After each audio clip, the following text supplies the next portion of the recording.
बोलो गीता माता की जय।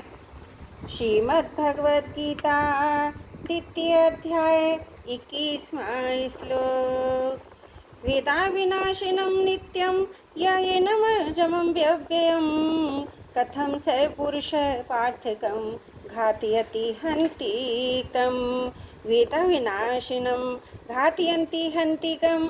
इस शरीर आत्मा का कभी नाश नहीं होता, इसमें कभी कोई परिवर्तन नहीं होता, इसका कभी जन्म नहीं होता और इसमें कभी किसी तरह की कोई कमी नहीं आती।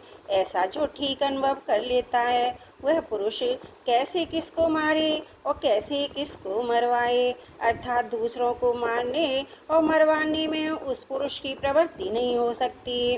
वह किसी क्रिया का ना तो कर्ता बन सकता है ना कार्यता बन सकता है। यह भगवान ने शरीर आत्मा को अविनाशी नित्य जो अभव्य कहकर इसमें 6 विकारों का निषेध किया है।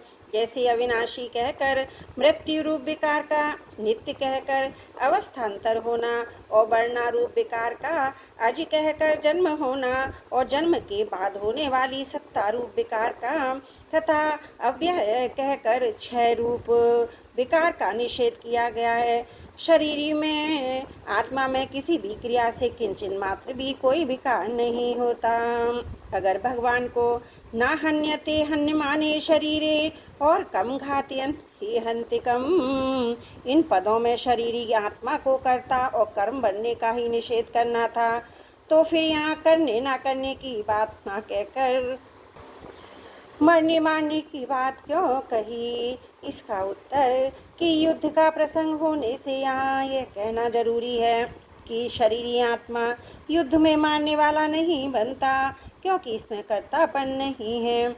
जब शरीरी आत्मा मारने वाला तथा कर्ता नहीं बन सकता, तब ये मरने वाला अर्थात क्रिया का विषय कर्म भी कैसे बन सकता। तात्पर्य है कि शरीरी आत्मा किसी भी क्रिया का कर्ता कर्म नहीं बनती, अतः मरने मारने में शोक नहीं करना चाहिए। प्रत्युत शास्त्र की आज्ञा के अनुसार प्राप्त कर्तव्य कर्म का पालन करना चाहिए।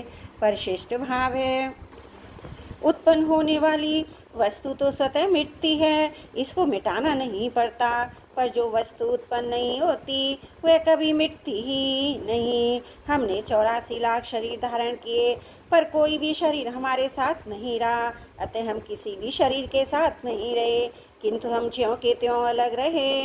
ये जानने की विवेक शक्ति उन शरीरों में नहीं थी, प्रत्युत इस मनुष्य शरीर में ही है। अगर हम इसको नहीं जानते तो भगवान के दिए विवेक का निरादर करते हैं।